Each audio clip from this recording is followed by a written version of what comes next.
بسم الله الرحمن الرحيم. الحمد لله والصلاة والسلام على رسول الله وعلى آله وأصحابه أجمعين ومن تبعهم بإحسان إلى يوم الدين. دوستان عزیز، بندگان گرامی، السلام علیکم و رحمت الله و برکاته. ما در رابطه به مسائل خالق و مخلوق صحبت میکنیم و شگفتی های آفرینش الهی را خدمت شما عزیزان عرض میکنیم. خداوند متعال این جهان را با هزاران بلکه میلیون ها مخلوقات مختلف را آفریده است و این مخلوقات خداوند با این زیبایی و شگفتی دلالت به عظمت و بزرگی خداوند می کند. خداوند ذات است که این مخلوقات خرد و بزرگ را آفریده است. خداوند ذات است که این کائنات زیبا را آفریده است. پس زیبایی این کائنات دلالت به زیبایی آفریدگار این مخلوقات می کند. با یک چیز باید متوجه باشیم، هر آن چیزی را که خداوند در جهان آفریده است اون زیبا هست. شاید اون زیبایی ها را بعضی اوقات ما درک کنیم و بعضی اوقات از درک آن عاجز باشیم، ولی همش زیبا هست.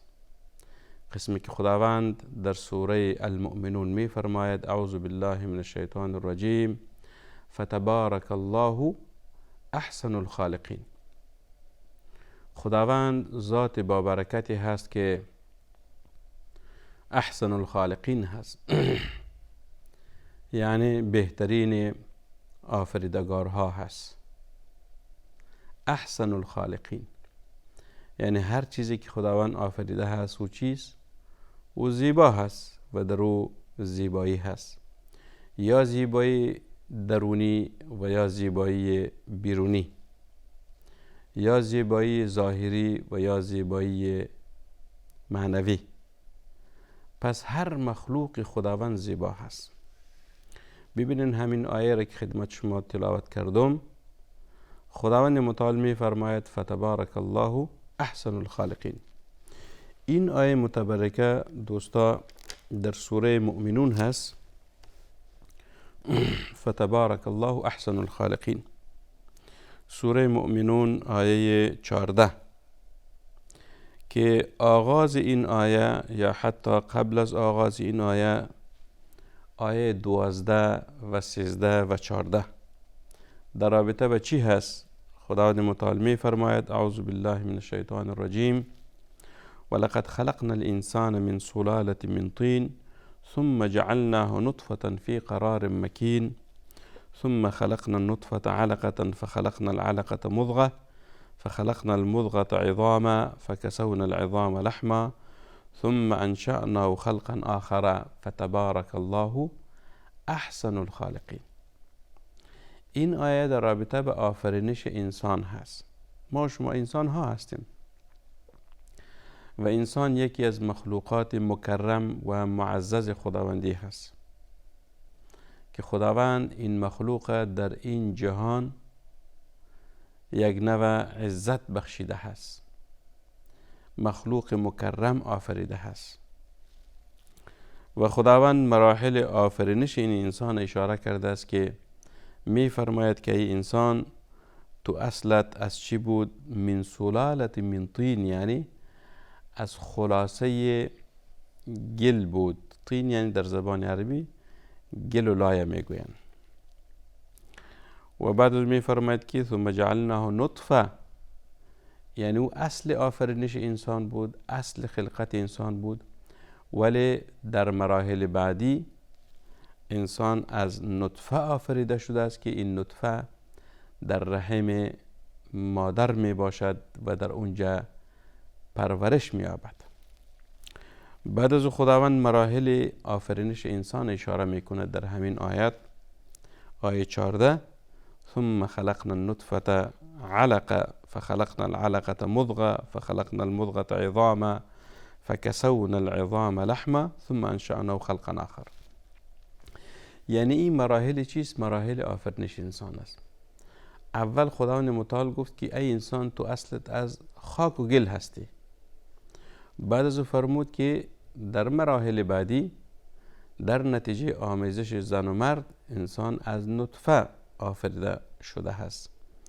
نطفه از بعد از او علقه است، یعنی یک لخت خون هست و بعد از او به یک توته گوشت مبدل می شود و بعد از او فخلقنا المضغة عظاما. بعد از خداوند در همون گوشت هیکل استخوانی یا هیکل عظمی را چی میکند؟ آفریده هست. بعد از فرمود فکسونا العظام لحما. بعد از او همین استخوان خداوند متعال پوشاند. میگه ما پوشاندیم همین هیکل عظمی را به چی؟ به گوشت. ثم انشأناه خلقا آخر. بعد از ما انسان را آفریدیم یک مخلوق دیگری. یک مخلوق چیست؟ یک مخلوق دیگری هست. در اخیر آیه چی میفرماید؟ فتبارک الله احسن الخالقین. شاهد در چیز؟ در همین آیه، یعنی جزء اخیر آیه است که فتبارک الله احسن الخالقین. خداوند ذات با برکتی هست، پر برکتی هست که احسن الخالقین، بهترین آفریدگار هست. خالقین یعنی خداوند آفریدگار هست، خالق هست. در این آیت خداوند متعال تنها به یک نوع از مخلوقاتش اشاره کرد که او چیست؟ او انسان هست. به یک نوع چی؟ به یک نوع مخلوق که او آفرینش انسان است. و آفرینش انسان در بین دیگر مخلوقات یک چی دارد؟ یک ویژگی خاص دارد. انسان در دنیا آفریده شده هست. آفریدگار انسان خداوند هست و خداوند متعال میگوید که فتبارک الله احسن الخالقین. امین خدای است که انسان به یک چهره بسیار زیبای آفریده است. به یک چهره چی؟ به یک چهره بسیار زیبای آفریده است. شما میبینید که در دنیا مثلا مخلوقات مختلفی هست و هر مخلوقی از مخلوقات خداوند دارای عجایبی هست که خداوند در این مخلوق چه نوع سیستم های را آفریده است که به اساس همون سیستم و همون نظام این مخلوق زندگی می کند، این مخلوق حرکت می کند. که یک بخش از مخلوقات خداوند انسان هست و ما انسان ها هستیم. از بدو مخلوق، یعنی خلقت این مخلوق که آدم علیه السلام بود، بعد از اون نسل هایش به دنیا آمد. ببینین از آدم علیه السلام تا روز قیامت این مخلوق که انسان هست، خداوند متعال این انسان ها را به چهره های مختلف، به اشکال مختلف، به رنگ های مختلف، به طبیعت های مختلف، به سرشت مختلف آفریده هست. شما هرگز دو انسان را سراغ ندارین که در تمام کیفیت و صفت هم نوا باشد. ناممکن هست. شاید دو برادر یا دو خواهر یا یک برادر و خواهر دو قلوب باشن، خیلی در چهره یکسان باشن، ولی ناممکن هست که در تمام صفات اونها چی داشته باشن؟ هم نوا باشن یا یکسان باشن. ناممکن هست. شاید در چهره کاملا اونها چی باشن؟ یکسان باشن، یک نوع چهره داشته باشن. مثلا روی هست، دست از بینی هست، مثلا چشم هست، گوش هست، رنگ هست، قد و قواره هست. شاید خیلی نزدیک باشن، ولی در چی تفاوت دارن؟ در صفات. در شکل یک نوع هستن ولی در صفات متفاوت هستن. شاید این شخص حلیم باشد. جانب مقابل که دو قلو هست یا دوگانگی ما میگیم، شخص زشت باشد. یک برادر حلیم هست، دیگه زشت هست، عصبانی هست، سریع الغضب هست. پس در بینشان تفاوت ایجاد شد. با وصف تمام اختلافات که در بین دو انسان می باشد، خداوند متعال چی می فرماید که فتبارک الله احسن الخالقین. خداوند ذاتی هست که احسن الخالقین هست، بهترین آفریدگارها هست. یعنی که یک انسان به یک چهره خیلی زیبای آفریده است. در سوره تین ما شما آیه داریم که خداوند متعال می فرماید. در سوره تین ببینیم که خداوند متعال در رابطه به آفرینش انسان اشاره کرده است. سوره تین در پاره اخیر قرآن کریم هست. وقتی خداوند متعال فرمود اعوذ بالله من الشیطان الرجیم بسم الله الرحمن الرحیم و التین و الزیتون و طور سینین و هذا البلد الامین لقد خلقنا الانسان فی احسن تقویم، که ما آفریدیم انسان را فی احسن تقویم، در بهترین چهره ها. یعنی همین انسان در چیز احسن تقویم، یعنی خداوند متعال اشاره میکنه به چی؟ به خلقت انسان، که ای انسان تو را آفریدیم فی احسن تقویم، در بهترین چهره ها. چهرت زیبا هست، هیکلت زیبا هست، قد و قوارت زیبا هست. این زیبایی را خداوند بر انسان داده است. اگر شما انسان مخلوق خداوند است، اگر انسان با دیگر مخلوقات، با اسب است، با شتر هست، با گاو هست، با شیر است، با پلنگ است، این چهره انسان مقایسه کنین با چهره های دیگر از مخلوقات خداوند، چقدر تفاوت است. لذا خداوند متعال بر انسان میگوید فی احسن تقویم، در بهترین چهره ها شما را آفریدیم. این چهره چیز؟ زیبای انسان است.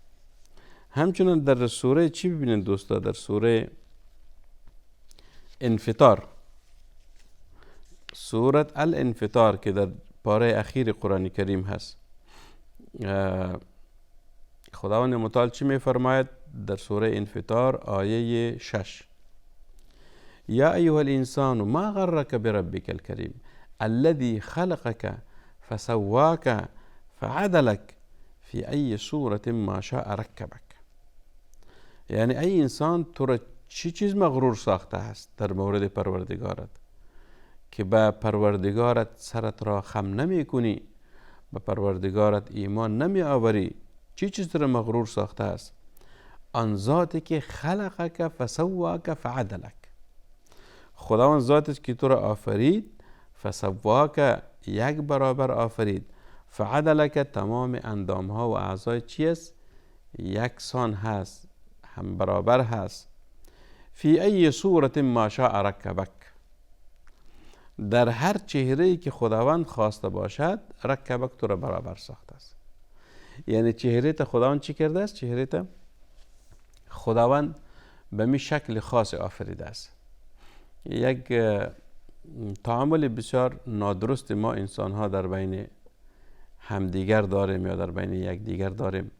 وقتی که یک شخصی کار نادرست می کند، برش می گوید که ای قواره یا قواره سیکو، قواره سیکو.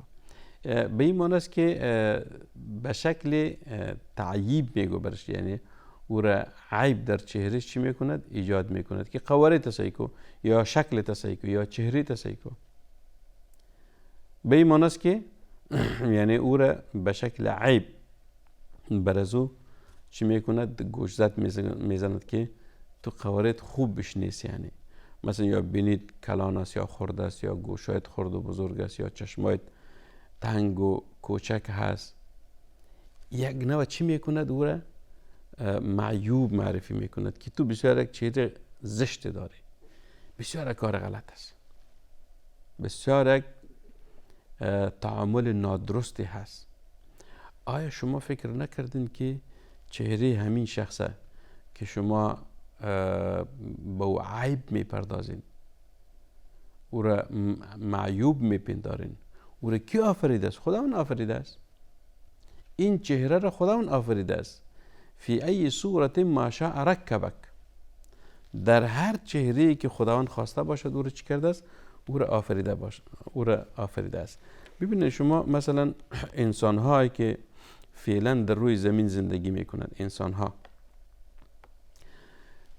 اگر دیده باشین مثلا مردم باشندگان کشورهای مثلا چین هست، ژاپن هست، کره هست، کره شمالی، کره جنوبی، مالزیا هست، اندونزیا هست، این کشورها مردمشان در چهره نزدیک هستند با هم. مثلا قدهایشان پخش هست، کوتاه هست، چشمایشان خرد هست، یعنی چهرهشان با هم چی هست؟ نزدیک است. شما ببینید به کشور مثلا روسیه، در اونجا انسانهایی که زندگی میکنند چهرهشان دیگری هست. انسانهایی که در کشورهای اروپایی زندگی میکنند سفید چهره یا سرخ چهره هستند. انسانهایی که مثلا در امریکا زندگی میکنند یک چهره دیگری دارند. انسانهایی که در افریقا زندگی میکنند اونها چهره دیگری دارند. مثلا سیاه‌پوست هستند، مثلا شکل بینیشان به یک شکل خاصی هست، بزرگتر هست. این چهره ها را کی تقسیم کرده است؟ این چهره را خداوند تقسیم کرده است. فی ای صورت ما شاء رکبک، در هر چهره که خداوند خواسته باشد شما را چی کرده است؟ شما را آفریده است به مو شکل خاصی، به مو چهره خاصی. پس دوستان عزیز، هیچ کسی را در خلقتشان معیوب او را چی نکنین؟ گوشزد نکنین که قواره تصحیح کو، شکل تصحیح کو، چهره تصحیح کو. چرا؟ به خاطر از اینکه این خداوند آفریده است. نه ما آفریدیم نه شما آفریدین. این چهره را خداوند برش داده است، به می شکل موجودش، به می قد و قوارهش. پس معیوب پنداشتن در حقیقت مداخله است در آفرینش خداوند و این کار نادرست است، کار زشت است، کار خلاف شریعت، خلاف دین خداوند. هر مخلوق، هر انسانی که میبینین بگوین که فتبارک الله احسن الخالقین، ماشاء الله تبارک الله. پس در کارهای خداوند مداخله نکنین، در کارهای خداوند چیزی نگوین که او خلاف چی باشد؟ خلاف مثلا حدود یا مرزهای ما انسان ها باشد. این مرزهای قرمز است که باید از این ما تجاوز نکنیم. هر چیزی را که خداوند آفریده است او بهتر است، او زیبا است. پس دوستان عزیز، ما در رابطه به شگفتی های آفرینش خداوند صحبت میکنیم که باید بدانیم که هر چیزی را خداوند آفریده است او عجایبی هست که ما را به پروردگار بزرگ و عظیم و زیبا میرساند. و صلی الله و سلم و بارک علی سیدنا و نبینا محمد صلی الله علیه وسلم.